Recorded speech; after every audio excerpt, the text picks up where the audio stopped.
Yes, Nation, listen. There have been so many episodes I tell you that's going to be hype.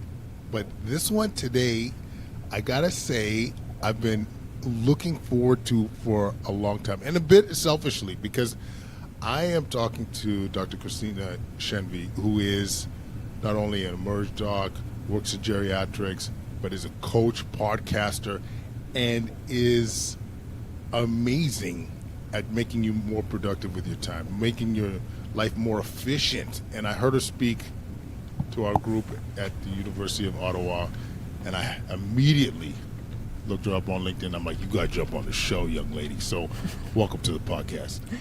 Thanks, Quadro. Very excited to be here.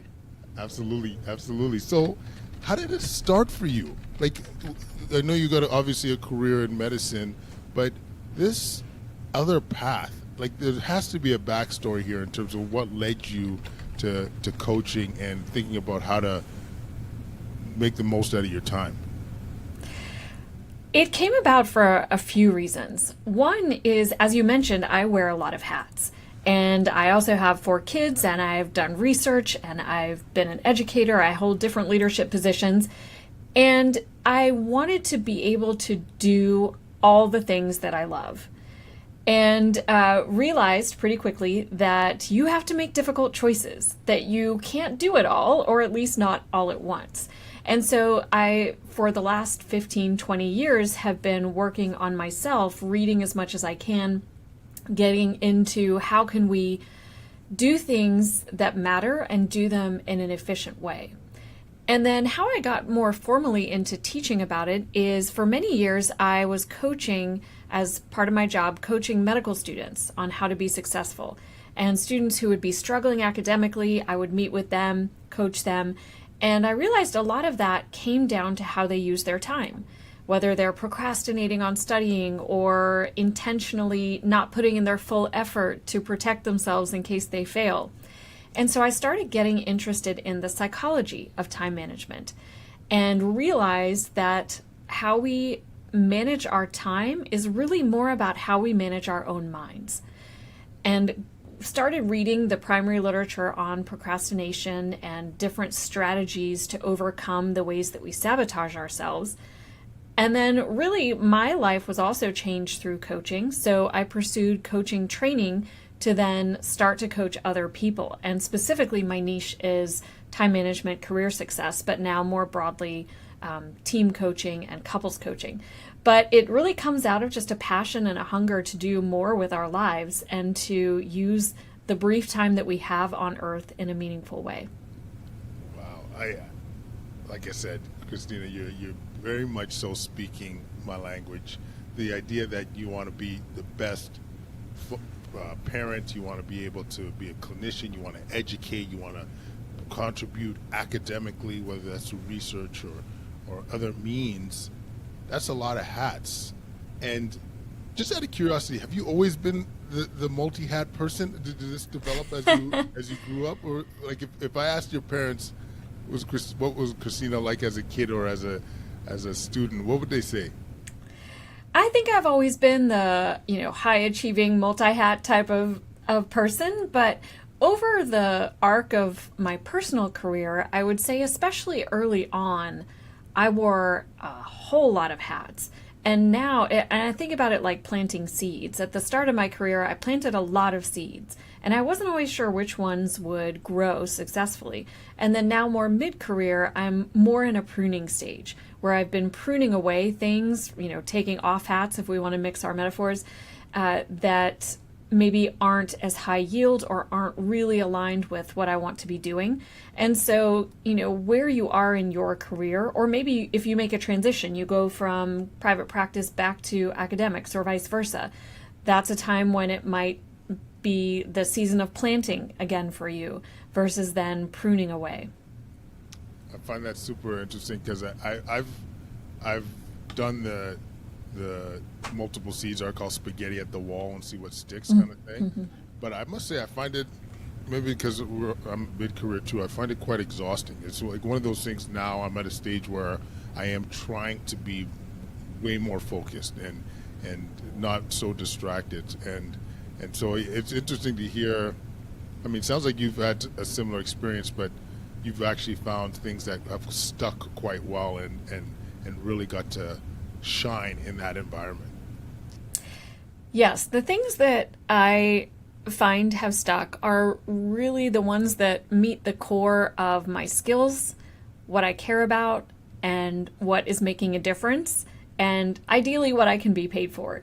And there's a framework there called Ikigai, which is a Japanese concept for your kind of reason for being. And it's at that intersection, if you can picture a Venn diagram of what you love, what you're good at, what the world needs or what, helps people, and what you can be paid for.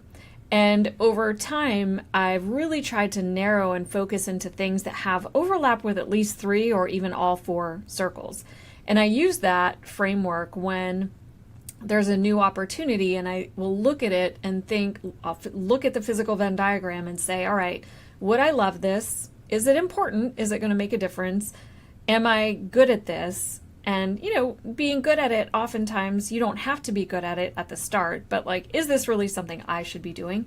And then will I be paid for it? And you don't always have to be paid for things, but I try to now not do things that are not overlapping with at least 3 or 4 circles. This is so important because I think a lot of us in healthcare especially want to excel in everything. So I really like that Ikigai framework, because we feel that we got to not only wear all the hats but excel in all the hats. Mm-hmm. And when you're trying to come up with these decisions in terms of next steps, whether in your career or a new project, are you good at it? Is it fulfilling? Will it have impact? Will it pay the bills? Because not everybody's in a position to do things for free. But I think this is a really important framework for folks. And maybe taking a step back, Christina, what are some of the approaches that you might have in terms of enhancing someone's productivity and time management? Mm-hmm. So whether I'm a medical student, or whether I'm a nurse, whether I'm a mother that's thinking about being more entrepreneurial, at a high level, aside from Ikigai, what other principles are we having to consider? Well, I think it starts first with that, of prioritizing, because you could be really efficient and really effective, but if you're doing the wrong thing, then it doesn't matter. I could teach you how to go 90 miles an hour, but if you're going in the wrong direction, I'm not helping you. So the first and most important thing is, what is your direction? Where do you want to go? What is important to you? And, depending on where you are in your burnout journey, I'll say, since we're all somewhere along there, it can be hard to remember or tap back into, what do I enjoy? What am I good at? If you've just been kind of plugging along for a while, then really stepping back and saying, what have I enjoyed in the last 5 years? Where do I lose track of time because I'm so immersed in what I'm doing? Where do I want to have an impact? So ruthlessly prioritizing is the first step. And it can be hard because many people in healthcare are very intelligent and talented and good at many, many things. And so saying no to something can feel painful, to shut a door on something. But it's what allows you to then focus on the other things. I was laughing a little bit when you were talking, because the idea of, in medicine, at least for physicians in academia, of being a triple threat, where you're, good at research, good at teaching, and good at patient care, but really you end up being a threat to your patients, a threat to your students, and a threat to your lab mice, because you really can't be good at all of those things. So first and foremost, tapping back into what you care about, who you are as a person, and then prioritizing from there. Amen. And I will back that up and saying the triple threat doesn't really exist. You're compromising some shit. Something's being compromised, folks. I'm sorry, but I really think that process and Christina, I find it takes time. It takes some time to reflect and to whether it's journal, whether it's just taking that actual time to sit there and think, what brought you joy? What got you in Zen mode? What got you in flow state? What am I good at? And asking these questions. And I don't know, is there some ways that you could draw that out? Like, one of the ideas that came to mind as you were saying that was, do you ask a colleague, do you ask a confidant and saying, like, when you think of my skills or my game, what do you think about? Like, how do people achieve that? I think asking a mentor or someone who knows you well is a great tactic to say, hey, where have you noticed me really doing well? With the caveat that they may see you being good at something, but it may not be what you actually are best at or what you actually love. It may just be where they've seen you. So taking some time to reflect, and here's a place where coaching has been really helpful for me to reflect on what is it that I want about my job. And it took me maybe 6 months to really decide for myself the 4 things that I want to do, that I care about, that are non-negotiables for a job for me. And that kind of then creates your purpose. It can be very intimidating to have someone say, all right, Quadro, what's your purpose in life? Well, I don't know. That's like a big question. Maybe you already have, formulated that. But instead, thinking about what are your skills and how do you want to work? Or what are your skills and where do you want to have an impact? And for me, those 4 things were, I want to relieve suffering, whether that's patients, colleagues, students, customers. I want to relieve suffering. I want to use my skills. I love when I get to make a spreadsheet. Like, I'm very analytical. Excel spreadsheets are my love language. I love being able to make sense of complexity. So I want to be able to use my skills and other skills too, but that's the one that came to mind. Third is I want to solve increasingly bigger problems. Like, once I've solved a problem, I don't really want to keep just doing that same thing. I'm ready to hand it off to someone else and I want to solve a new problem. And then fourth, I want to work with a great team. I don't want to be just isolated by myself. So it honestly took 4 to 6 months of really reflecting and thinking to crystallize out for me what are the things that I care about most. And then where I apply those, it doesn't matter as much to me, whether it's in quality improvement, patient care, operations, teaching. It could be any of those things, but knowing that that's how I want to work is really helpful then in thinking about next steps in a career. So reflecting on what are those things for you? What are the things that you really care about? Man, couple of thoughts, Christina. Number one,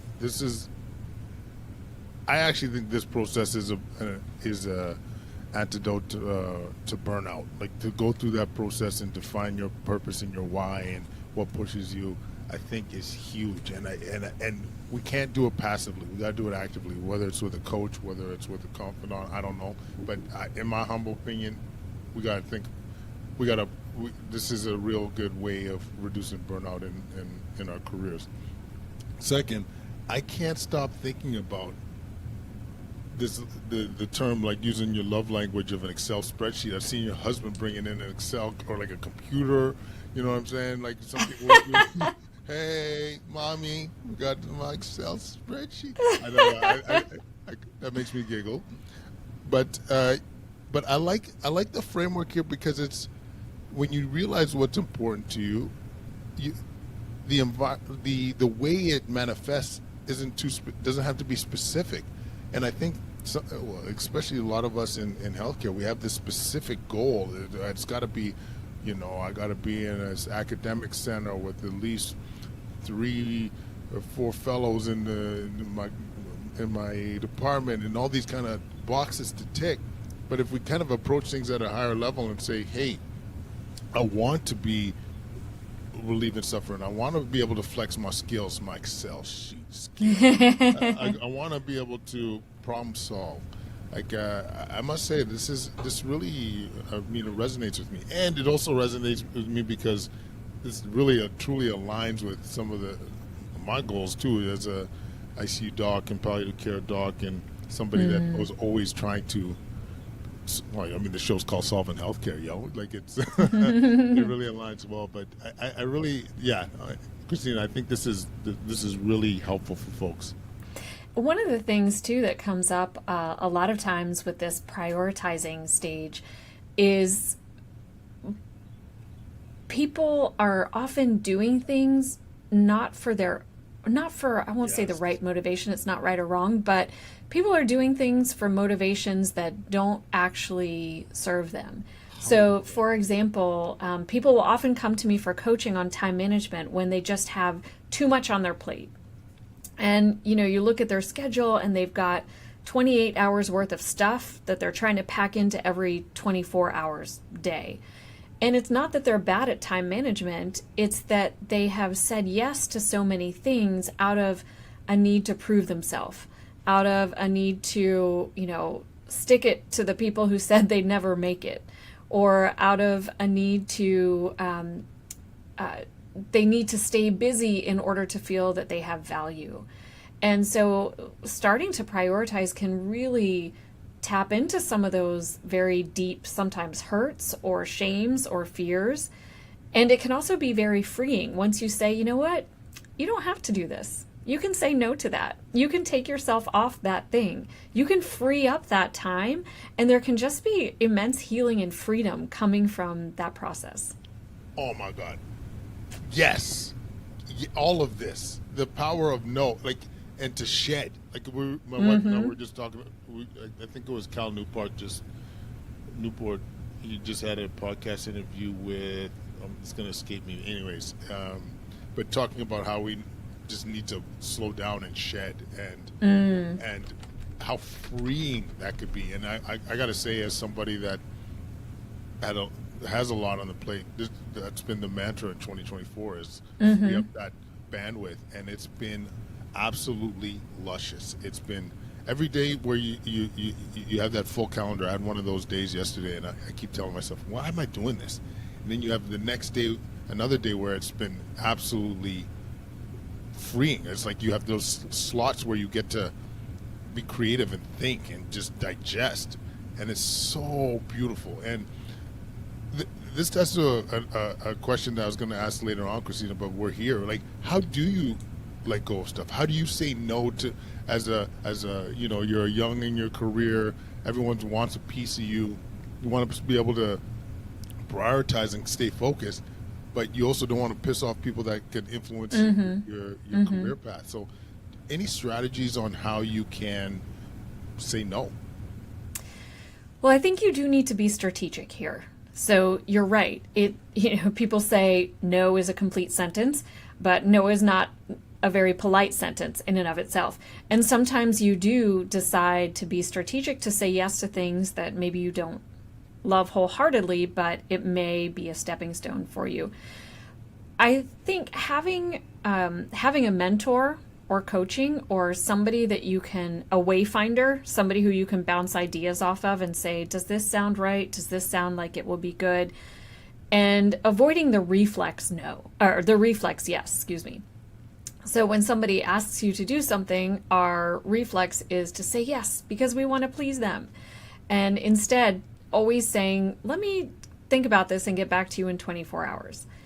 And then you can be a little more circumspect and come back and say, you know what, I think that this may not be something I have the bandwidth for right now, or I'm not sure this is the best use of my time, or if I take this on, I would have to give something else up. What else could I give up if it's your chair or supervisor?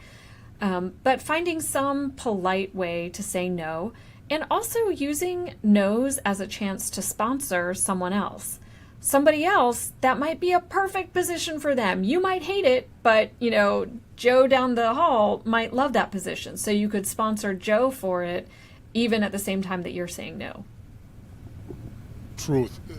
That's my hack is I'm a natural yeser personally, but the giving yourself a little bit like a natural rule, like a rule saying like you give yourself at least 24 hours to make a decision.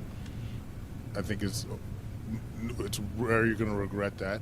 But the idea of giving options to the person afterwards. I think this is one that I try and do. Like if you ask, whether it's a talk, whether it's a podcast interview, all these things, giving folks options, being helpful. If you can't serve yourself, I think that goes a long way. And when I've been on the receiving end of that, I must say it's been well appreciated for sure. Excuse me. So we got the ability to prioritize and to really focus on what we are Ikigai. How do you approach some of the day-to-day tasks to stay on point, to stay on your mission? Like, are some of the, okay, I'm trying to keep this as open as possible so you could hit up anything that you find that could be a sticky point for people. Yeah, I would say two big things, strategy and efficiency. So once you've got priority down, now let's talk strategy, and then we can think about efficiency. And strategy, for me, is really about deployment of focus and energy. If your focus is scattered, then it can be hard to do the work that really requires a deep focus. So looking at your day, architecting your day or your week, and planning ahead how you want to deploy your focus. And I think about this both as scheduling and also as a mental exercise or mental discipline. We are constantly being dragged away and our focus is being fragmented by constant emails, constant text messages, TikToks, Instagrams, whatever it is. All of those things are vying very competitively for our attention. And so building the discipline of stowing the phone, turning off the apps, shutting down the email, and really focusing on the work that you're doing. So some approaches to this very practically would be, either using a calendar or a to-do list or something. I personally love my Google Calendar where I'll try to schedule meetings for the afternoon, because the morning time is when I'm best at focusing and I can really sit down and focus. And then each day, or you could do it by, I'll usually have a combination of weekly and daily processes, but I'll block off time to work on certain things. So this morning I had blocked off time on my calendar to work on a few different specific things. Or if I haven't exactly figured out what I want to work on, I'll write down all the things I have to do and then prioritize. What are the one or two things I really need to do today? Strategic. These are high yield, high importance, or a very near coming due date that I need to work on today. And then I'll try to deploy my focus and energy to make sure that I get those things done. So really thinking about your strategy and how you architect your day and trying to maintain blocks of time to work. And during those blocks, really working, not trying to also do email, not being distracted by, phones. There was a paper actually looking at just the presence of the phone on your desk can cause you to be less effective at complex tasks. That's how powerful the phones are at sapping our attention. Yeah, and so a couple points here that I just got to piggyback. From a strategic perspective, I don't think enough people think about when they work best. You clearly mentioned it, Christina, about your deeper work or harder work, you're best in the morning. I'm the same way. Like if I got a choice to have to edit a manuscript or write something, that's in the morning, and that's when I'm freshest. Like less decision fatigue in place, which is another huge one that we could talk about too. But the afternoons for lighter activity meetings, that's exactly what you want to do. But I do think people need to be proactive with this, that strategic perspective. When are you working best?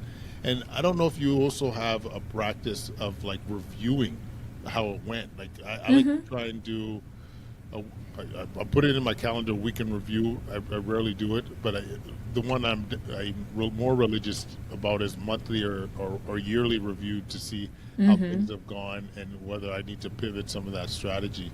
But yeah, the review process, and then folks, the notifications gotta go. Like Gotta anytime I go. see a colleague that has the Facebook notifying them when there's a message, or even like they were tagged, or if their email, I think it's worse personally, email versus social media. If I had to say it, it's all bad, but like email because it's never good. You It's know what never I mean? good. Yeah. It's, I, 99.9% of emails are just someone sending me more work to do. yeah, or you forgot something. Like it's, I'm pretty, I'm pretty religious about the no notifications, but also, I don't check my email after 5. I don't check my email after on the weekend, and I make that clear to my team, especially in the department head role, that yeah, like if you need me that that that speedily, then just give me a call or give me a text even. But yeah, I think having those boundaries and stuff is quite helpful. But yeah, just some thoughts on if you do that review process. I'm curious if you have time to reflect on things. Yeah, I love just the act of planning and reflection. And sometimes people have a little pushback or resistance to this. They say, "Oh, well, I don't have time to do this," or that just sounds really rigid, and I prefer more free flowing and creativity. And that's cool. If that's working for you, great. If you have no problems and nothing to solve, then I have nothing to help you with. But if you want to maybe do better, sometimes a little structure and discipline actually brings you more freedom.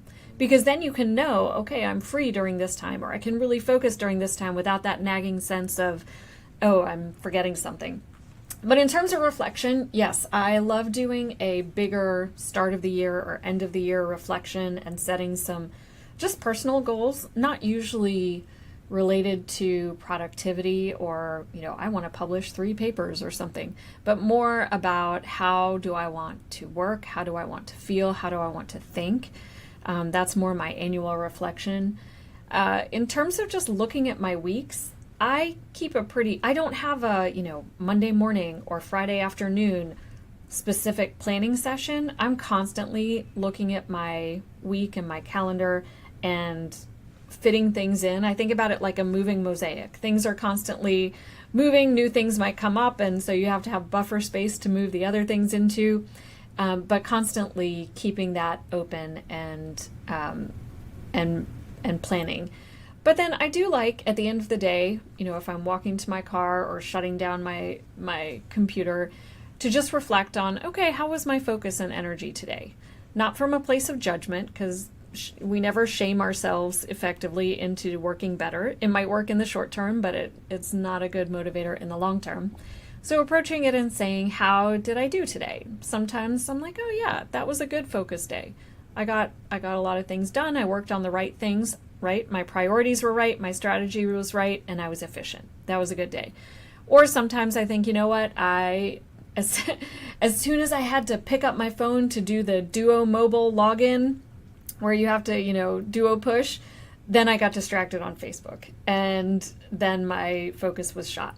And so that's a good insight. All right, what can I do to make sure that doesn't happen next time? Yeah, that's brilliant. That's exactly why I think, I don't know if you need to schedule it, but I tend to need to schedule that time of reflection or to be very, very mindful of it, because you get so busy, you just keep operating the same way and not tweaking, not adjusting accordingly. And I find when there is that time for reflection, which it's ironic too. Like I actually at times, if it's a hectic day, I'll go home, not listen to anything, and just think. Because I feel like there hadn't been time throughout the day to just digest the day. And when you go into a house back home and there's 4 kids that are vying for your attention and a spouse, then it's same pace, just different environment. But yeah, is there anything else from strategy that we didn't highlight? Otherwise, I have a million questions on efficiency. Well, I think the other thing for strategy is, we can make all these great plans, but then if, we've planned at 9 a.m. on Tuesday, I'm going to write this paper, and then 9 a.m. Tuesday comes around and our brain says, I don't want to write this paper. That's where, that's the second aspect where really managing our minds is how we then manage our time. And so another approach or strategy or opportunity for reflection is to reflect on, oh, interesting. Tell me more, brain. What's going on? Why don't we want to write this paper? And often it'll be things like, it's boring. I don't think I'm qualified to do this. I don't know what I'm doing. It's not going to get accepted. No one's going to read it. They're going to hate it. So often when we find ourselves procrastinating on a task, it's to avoid those negative moods induced by the task. Things like fear, unsurety, or insecurity, or self-doubt, or just boredom. We don't like the work. And so there's lots and lots we could talk about around then how do you get yourself to do things that you don't want to do. And first, go back to your priority. Why are you doing these things in the first place? How are they going to help you? How is this important to you? Tapping back into your purpose. But then second, sometimes finding just awareness of the feelings. So one of my practices when my brain is feeling, frazzled or busy or overwhelmed, then I'll just write down all my thoughts. And often that act of taking the thoughts and putting them on paper can clear your mind. Or another strategy is to ask, what's the immediate next step? When your brain is giving you all these like, oh, we don't have time to do this. It's going to take 5 hours. There's no way. It's never going to get published. We don't know how to do step 27. You're like, okay, let's just do step 1. Start really small and give your brain little achievable tasks to do along the way that then help build your momentum. Brilliant. The other one I'd piggyback on that, Christina. I don't know if you're a fan of the Pomodoro technique, like just committing an X period of time to the task. So I think the actual minutes is 25 minutes of dedicated time and then 5 minutes break. And that kind of interval for some, or I don't know if there's data to support it, but can get you back into a productive state, because there's light at the end of the tunnel per se, and then that 5 minutes you could do what you want. I'll do something physical, purge on Facebook or in social media. You could, whatever it is that potentially could fill your tank up again, and then hit it afterwards.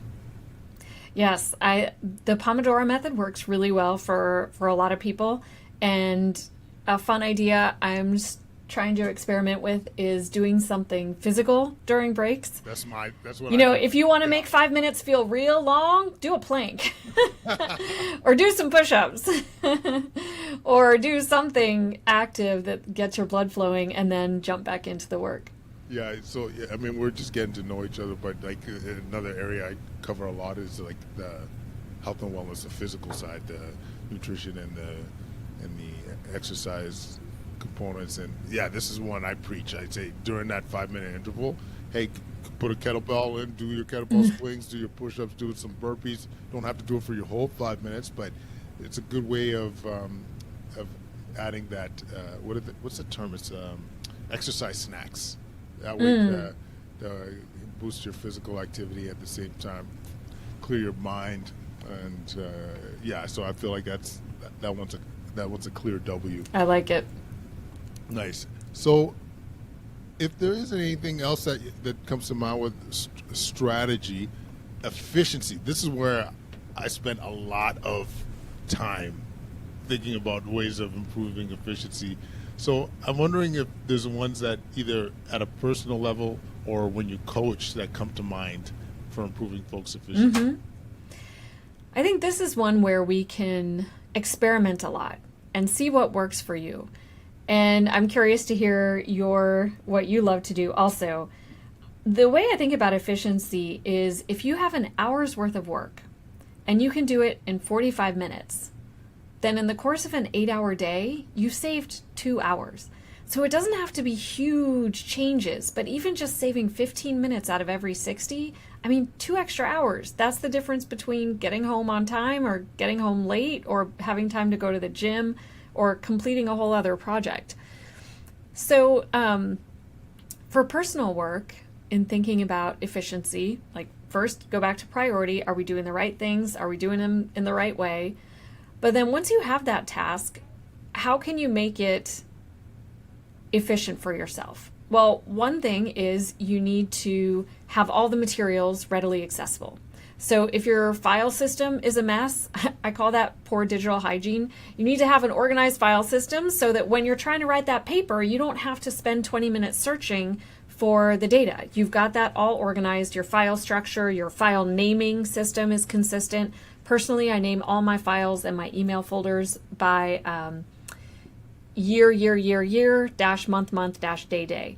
And that way, if I have a draft with a folder with, 5 drafts, it'll automatically sort by name. That's just a little tidbit. But make your information easily accessible. And then depending on the task, your reason for inefficiencies may be different. One may be distraction, so getting rid of the phone and the other things. One may be mental barriers. It's boring, and so you're just drudging along slowly. For that one, sometimes a couple mental tricks I'll use are, one, I'll tell myself, this is the hour I do the boring thing. And I'll just say, yep, some tasks in life that I'm choosing to do, no one's making me do this, I'm choosing to do this, and it is going to be boring, and I will not die. I can still feel boredom and do the task. Or if I've got a lot of little tasks, my mental model is I'm going to line them up and knock them out. We're just going to drill through this as quickly as possible to get all these little tasks done. So finding some ways for yourself of understanding what are the barriers, what's slowing me down, and how can I speed that up. But I'd love to hear your thoughts. Oh, so many. I mean, everything you said, but what I add to is, and you jump in anytime you feel appropriate. I'm a delegatologist. I delegate like a fiend. Like my emails, I actually have my admins sort the email. So like really knowing which ones I got to prioritize, as opposed to me myself trying to categorize my emails.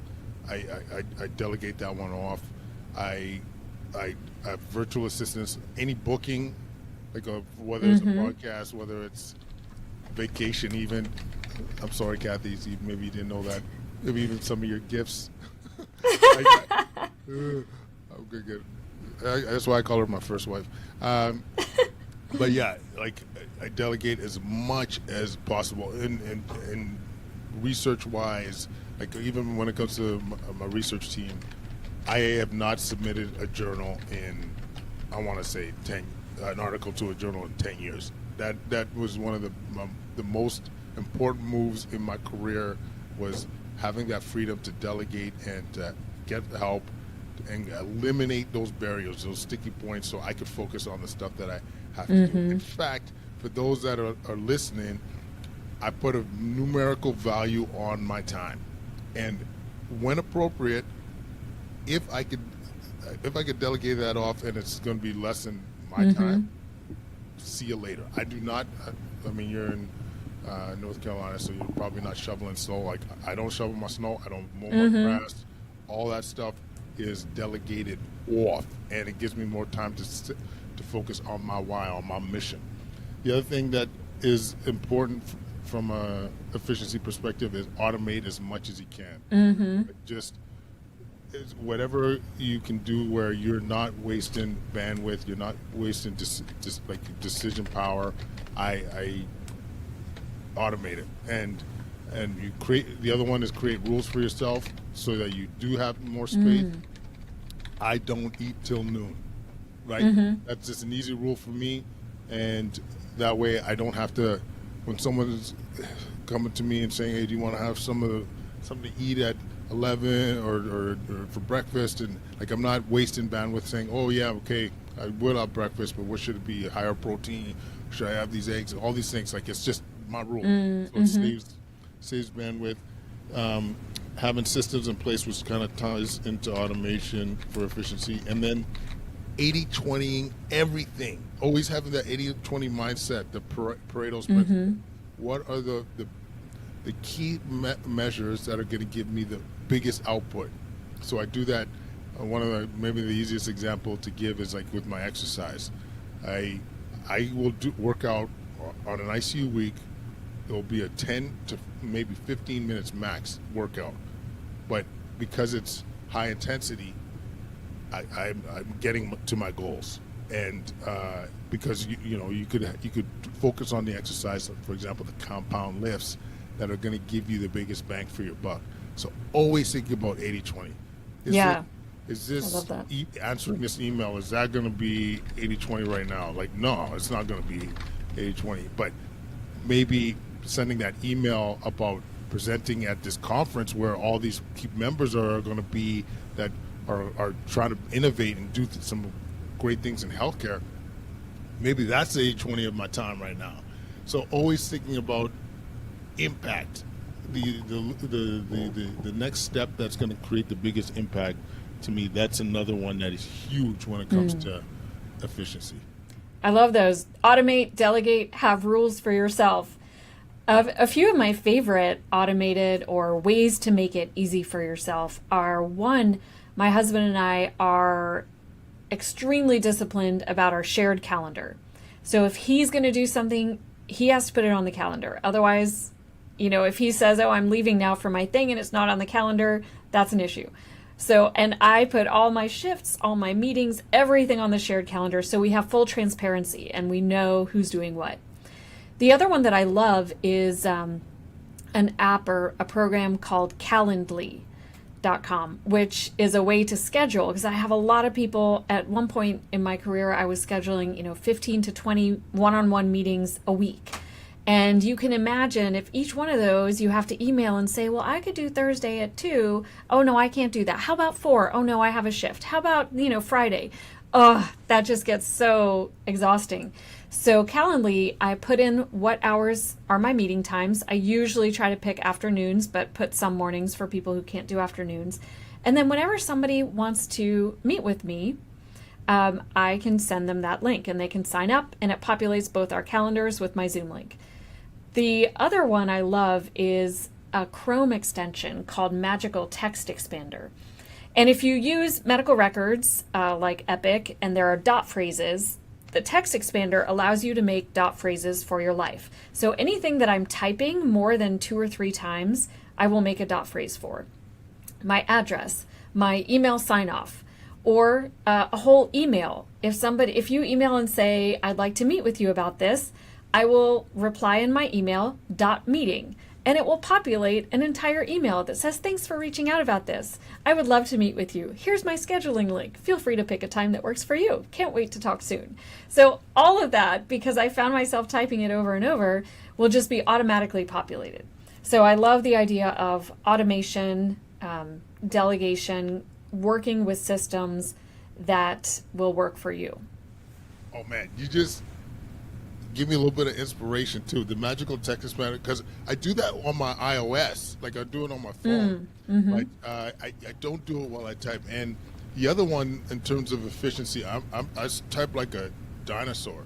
So I use a lot of like dictation to be able to send off for folks for email or for even papers. I often dictate my papers. And the last one I'll also say, when it comes to email productivity and so forth, the leveraging AI has been a game changer. So I'll give an example. I think maybe some of the folks have heard me say this on the show. I've had to do this board. What do they call it? Like a board briefing. Yeah, it was a board briefing that I totally forgot about. So they wanted to know what's going on in the ICU, what are we excited about, what are our threats, SWOT analysis, and set it off to them. So I just took my phone and give a little prompt on ChatGPT or equivalent, and I said, all right, I got it right. This board briefing, this is cordial care mentoring, chief of ICU. Let's highlight A, B, and C. Let's say that our threats are C, D, and F, and we're doing this about it, and have it separated in like a clear paragraph, and and basically I was having a conversation with my phone, and it spewed out this beautiful letter. Okay, I sent it off to my admin, once again delegating off to make it pretty, and she told me like she barely had to do anything to it. Send it off to the board. Board is happy. Took me 8 minutes, which would normally take 2 hours. It would be stressing over every word I'm putting in there. And so, yeah, there's AI from an efficiency perspective has been game changing. Absolutely. Yes, I love that. It's great. It won't always it won't create the final product, but it can do a pretty good job if you put the right inputs in to creating at least an outline or some wording. Yeah, saves you a ton of time. And often I've found it's when you're staring at a blank page, that's where the urge to procrastinate or distract ourselves comes in the most. So even if you don't end up using everything that the AI generated for you, it can at least take you from a blank page to some page with text on it. I love using it for things like letters of recommendation, where you can plug in the CV and say, I know this person in this way, and this is what I'm nominating them for, and then it will give you a letter, and then you can go in and add your personal anecdotes or things that AI probably couldn't write for you. But it takes you past that initial activation barrier. This is so good. So good. You see what I'm saying, folks? Come on, you listen to Solving Healthcare. We are making you more strategic, more efficient, be able to spend time doing the stuff you love with your family, getting that exercise game on, getting that community game on. I love this. I love this. Are we missing anything at a high level, Christina? Like, are we missing anything that comes to mind in terms of time management? I think we've covered a lot of really big ground, and I would just bring it back to the idea that it's first and foremost about managing ourselves, managing our own minds. And one of the phrases that's been coming back to me recently for myself is comes from a story about David Scott, who was an athlete who won the Hawaii Ironman 6 times. And he had this incredible discipline. And he was eating like a very, very low fat diet, which, pros and cons of different diets notwithstanding. He would eat a really low fat diet to the extent that he would take his cottage cheese and rinse it off and like pat it dry to get rid of any residual fat. And so sometimes in my own mind, when I find myself whining or complaining of, oh, it shouldn't be this hard, or why do I have to exercise again? Why do I have to, I have similar rules for myself about what I eat and what I don't eat. Why can't I just eat pizza and French fries all day? And that phrase comes back to me. No, you need to rinse your cottage cheese. Yes, if you want to be mediocre, do mediocre things. If you want to do great things, it takes a lot of discipline. And so mentally for me, that phrase of this is me rinsing my cottage cheese. Why do I have to power down my phone? Because otherwise I'll be distracted. That's me rinsing my cottage cheese. So coming back to the idea that we need to rethink or re-reflect on our own goals, our own motivation, and who we want to be. And that's what it ultimately comes down to. Man, it is so well put, Christina. Like it really is how we want to show up, and having that reminder, and rinsing that cottage cheese. And I'm a cottage cheese fan. High source of protein, yo. Highly satiating. Have it before a meal. You will eat less junk as a result. Wow. So, Christina, we're gonna jump off here, and in terms of resources you like, in terms of how people get a hold of you so that they could get the ultimate coaching, I want you to put in a couple words also on your new program on couples coaching and your podcast, executive coaching, all the things, Christina. Yes, I would love to talk with any listeners further. My website is timeforyourlife.org, and I have some blog posts there with more ideas, as well as my coaching programs. And I've been coaching for a number of years, but recently expanded to a more longitudinal executive coaching program that's 6 months for individuals who want to take their leadership or career to a new level, or just get a deeper understanding and feel more grounded and focused. And then a very exciting new program is couples coaching, because a lot of your success as an individual depends on your success as a couple. And so coaching not just each person individually, but then also the couple together can be really powerful. I could not agree more. Kathy and I, we might be one of your early adopters here.